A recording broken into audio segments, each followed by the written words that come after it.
భారతదేశంలో వ్యక్తికి చాలా వరకు తారతమ్యాలు, చాలా వరకు విలువలు, చాలా వరకు పరువు ప్రతిష్టలు, చాలా వరకు మీరు మేము అన్నట్టు ఇలాంటి పూర్తిగా ధోరణిగా ఏర్పడిపోయింది. అంటే దానికి కారణం రాజకీయమా లేక అహంకారమా, డబ్బుతో కూడిన ఇబ్బందుల?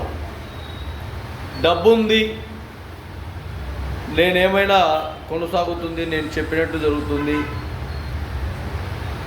లేదా నాకు అధికారం ఉంది, నేను ఎక్కడ కూడా కూర్చోవలసిన అవసరం లేదు, నేను వెంటనే వెళ్ళి మాట్లాడాల్సిందే, లేదంటే నేను వెళ్తున్నానంటే వెంటనే గేట్లు ఓపెన్ కావాల్సిందే, ఎక్కడ కూడా ఎవరి దగ్గర కూడా వెయిటింగ్లో ఉండలేను, అలా అంటే చాలాసేపు ఉండలేను అన్నట్టు అధికార విధానాలు ఈ విధంగా అమలు చేసుకుంటూ ముందుకు పోతున్నాయా?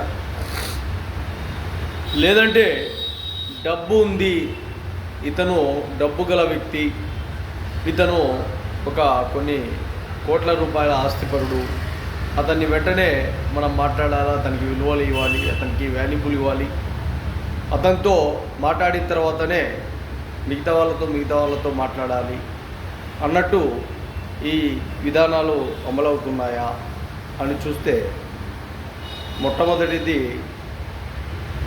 అధికారం, రెండవది డబ్బు. మొదటిది డబ్బు అయితే అధికారం లేనట్టే, రెండవది అధికారం ఉందంటే డబ్బు లేనట్టే. ఆ విధానాలు కాకుండా ఎటువంటి వ్యక్తి అయినా కూడా అధికారం చేజిక్కించుకుంటే,